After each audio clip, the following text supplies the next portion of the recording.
and a sometimes co-contributor of ours, Chael Sonnen, the American Gangster, finally settled a score with Wanderlei Silva. And the story of this fight was Sonnen's takedowns. The axe murderer had no answer for that.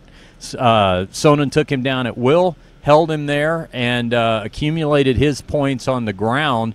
Won a unanimous decision, 30-27 on two judges' scorecards, and even got a 10-8 round, 30-26 on one of the other cards. What were your thoughts on the fight?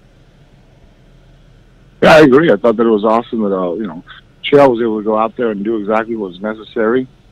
Work enough stand-up just to blast with those doubles, get the fight to the ground, and it wasn't like it was completely a technical overpowering. I mean, he also got clipped a little bit behind the ear there. True. Towards the middle of the first round, and had to fight back and recovered, came back up, took down Wanderlei, and I think he just showed that technically he's the superior fighter.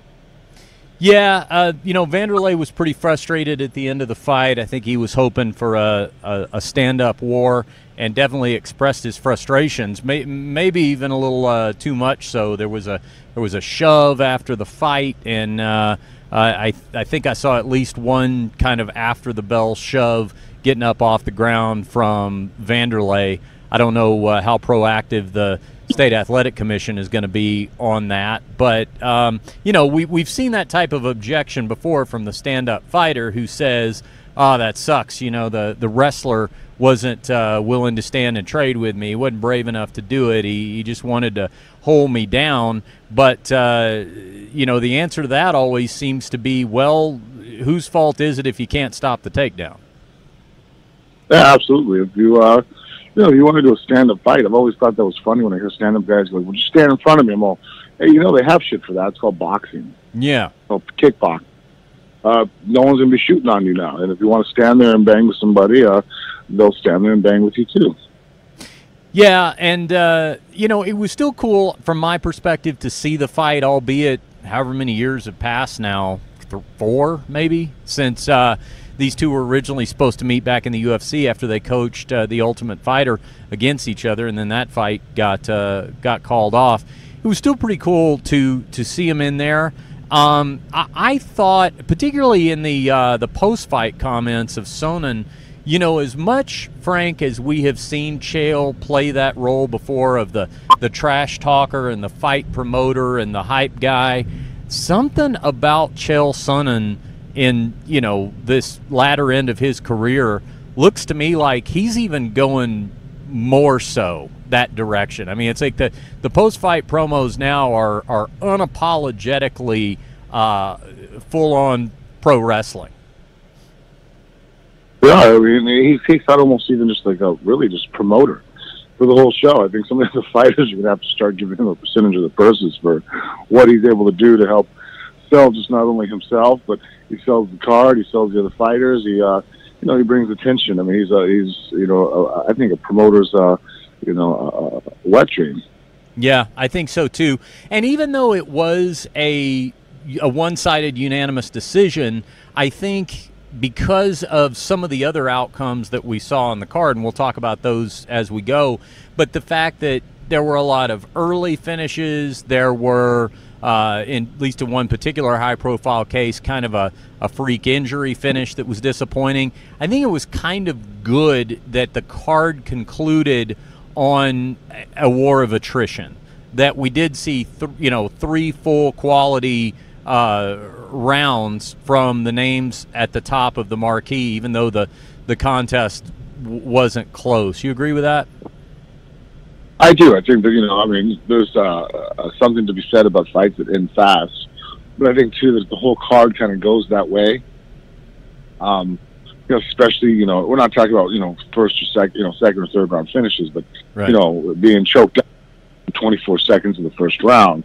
I think that it helps, satisfy people's need to watch a fight and see people out there. And definitely, Chael wasn't he doesn't have a boring style. I think that as far as grappling goes, it's very entertaining. When he takes you down, he's working to punch on you. And if anybody wants to complain about lack of action on the ground, that was more on Wanderlei's part.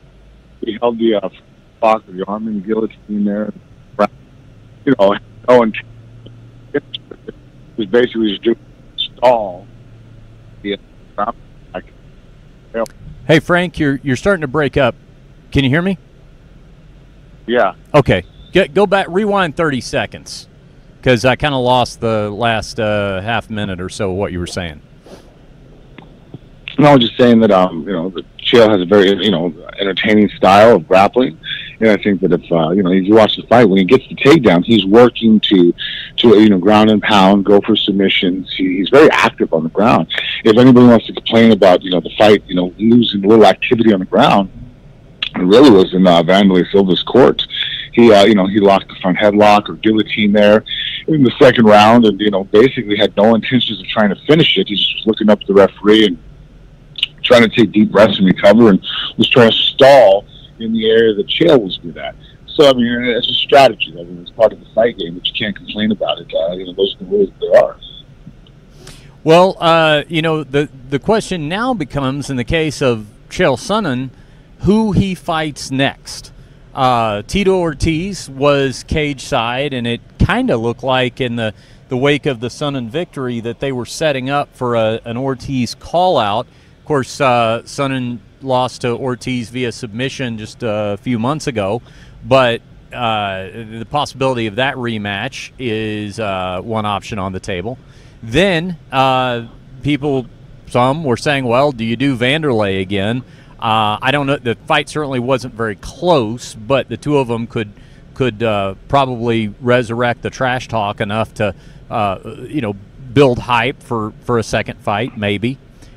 Then the mystery guest in all this was the name that Chael Sonnen mentioned himself, which was Fedor Emelianenko, after Fedor was KO'd by Matt Mitrione.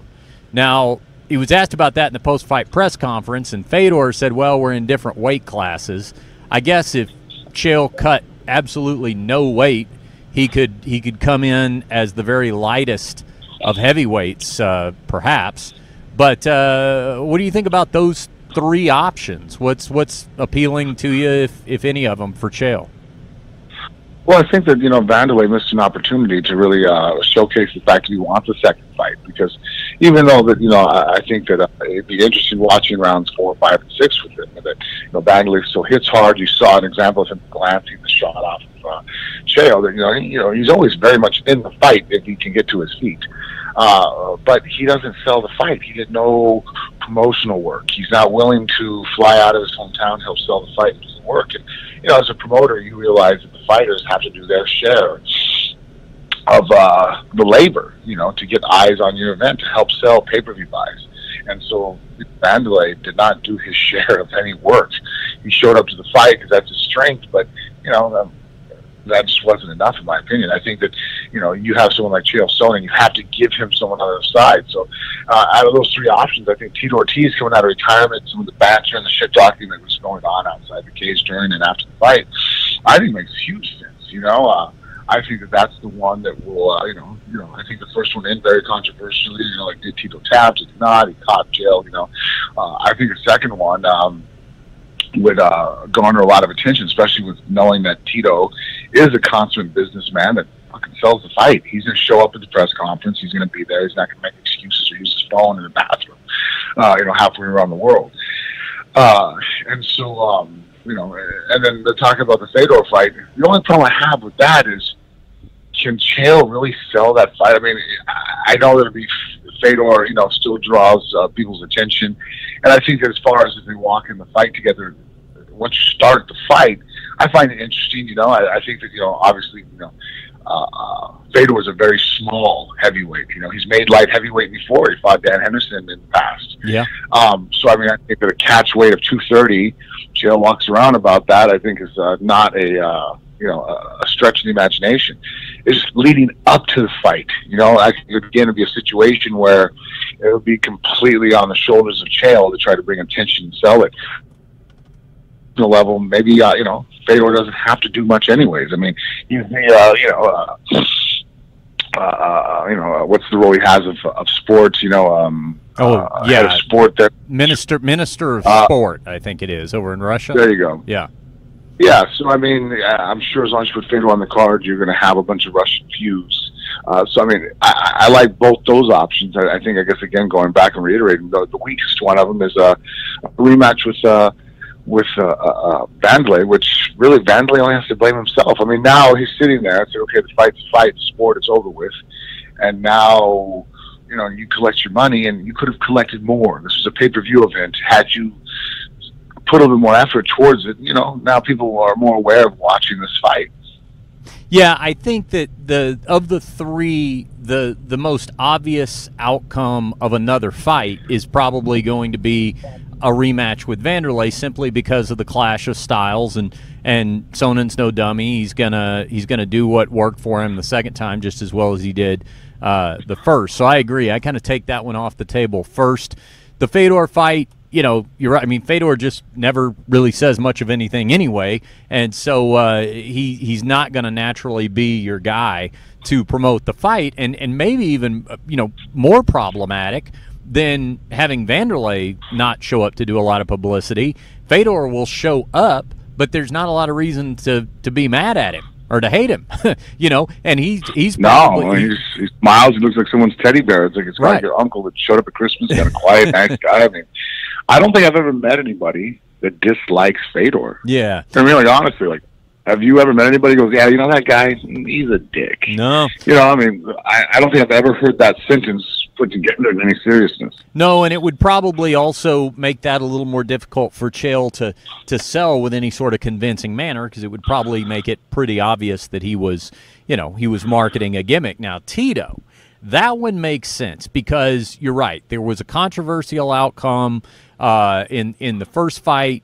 It was reasonably competitive up to that point. Both of them are wrestlers, so it's not going to be just a deal like with the Wanderlei fight where Chael can just take Tito down and hold him there. In fact, it may go